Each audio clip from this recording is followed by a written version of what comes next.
소스코드 넘겨달라고? 안 팔아. 한국이 중동 최대 산유국들 앞에서 딱 잘라 거절했습니다. 사우디아라비아와 UAE가 수조원을 들고 KF-21 보라매를 사겠다고 줄을 섰는데 한국은 전투기는 팔아도 두뇌는 못 준다며 선을 그어버린 거죠. 전투기 소스코드, 이건 유출되는 순간 상대국이 성능을 통째로 복제하거나 멋대로 개조할 수 있기 때문에 어떤 금액을 제시해도 협상 자체가 불가능한 영역이거든요. 그런데 이런 원칙을 지키는 나라가 한국만 있는 게 아닙니다. 미국은 가장 가까운 동맹국 영국한테도 수십 년 함께한 일본한테도 끝내 소스코드를 넘기지 않았죠. 돈으로 모든 걸 살 수 있는 시대에 절대 돈으로 살 수 없는 것. 그 이야기를 해보겠습니다. 올해 경남 사천에서 KF-21 보라매 양산 1호기가 공식 출고됐습니다. 개발 착수 후 약 11년 만에 드디어 대량 생산 시대가 열린 건데 이 소식이 전해지자마자 중동의 큰손들이 본격적으로 움직이기 시작했거든요. 레바논에 본사를 둔 방산 전문 매체 디펜스 아라비아는 지난 7일 한국 소식통을 인용해서 사우디아라비아, UAE, 인도네시아가 KF-21 도입 협상을 진행 중이라고 보도했는데 여기서 흥미로운 대목이 나옵니다. 중동 국가들은 단순히 완제품만 사려는 게 아니었습니다. 기술 이전, 현지 생산, 유지 보수 자립화까지 요구했고 그 중에서도 가장 민감한 건 전투기 소스코드의 공개였거든요. 소스코드라는 건 전투기의 모든 하드웨어를 제어하고 레이더부터 무장체계까지 통합하는 핵심 소프트웨어를 말합니다. 쉽게 비유하면 사람의 뇌에 해당하는 거죠. 이게 유출되면 상대국이 전투기 성능을 임의로 개조하거나 아예 복제까지 할 수 있기 때문에 제조국 입장에서는 국가 안보가 뿌리째 흔들리는 문제가 되는 겁니다. 한국 정부의 입장은 단호했습니다. 디펜스 아라비아에 따르면 한국 측 소식통은 지적재산권과 소스코드 보호는 협상 테이블에 올릴 수 있는 사안이 아니라고 못 박았거든요.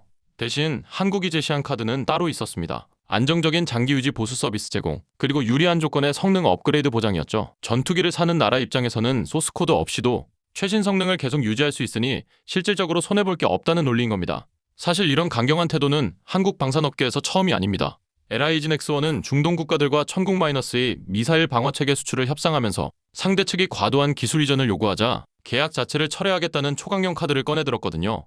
해상 분야도 마찬가지였습니다.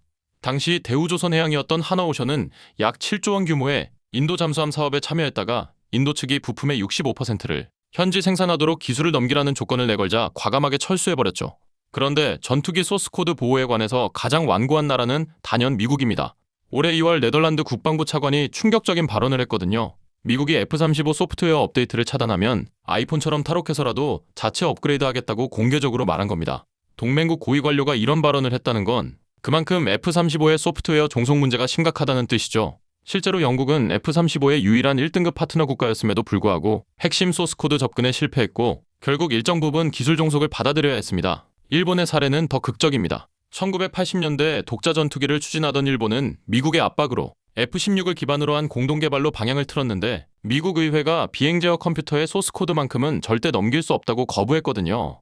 결국 일본은 소프트웨어를 처음부터 독자 개발해야 했고 천문학적인 비용과 시간을 쏟아부은 끝에 미쓰비시 F-1을 완성했습니다. 그렇게 고생한 경험이 있기 때문에 지금 일본도 차세대 전투기 개발에서 소프트웨어 주권을 최우선 과제로 삼고 있는 거죠. 여기서 한 가지 짚고 넘어갈 부분이 있습니다. 디펜스 아라비아는 일각에서 제기된 미국이나 이스라엘이 KF-21 수출을 방해한다는 루머에 대해 근거가 없다고 일축했거든요. 개발 초기에 미국이 AESA 레이더 등 4대 핵심 기술 이전을 거부한 건 사실이지만 현재 KF-21의 심장인 GEF-414 엔진은 한국에서 라이선스 생산되고 있어서 수출에 걸림돌이 되지 않는다는 설명입니다. 오히려 한국이 KF-21을 만든 결정적인 이유가 바로 미국의 제약에서 벗어나기 위해서였다는 점이 핵심이죠.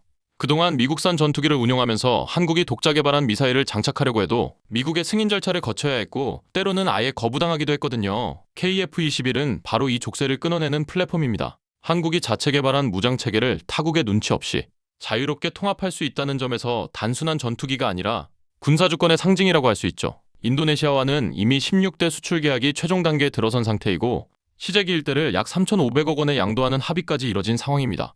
중동 큰손들과의 협상은 아직 진통 중이지만 돈으로 모든 걸 살 수 없다는 원칙만큼은 한국이 끝까지 지켜낼 가능성이 높아 보입니다.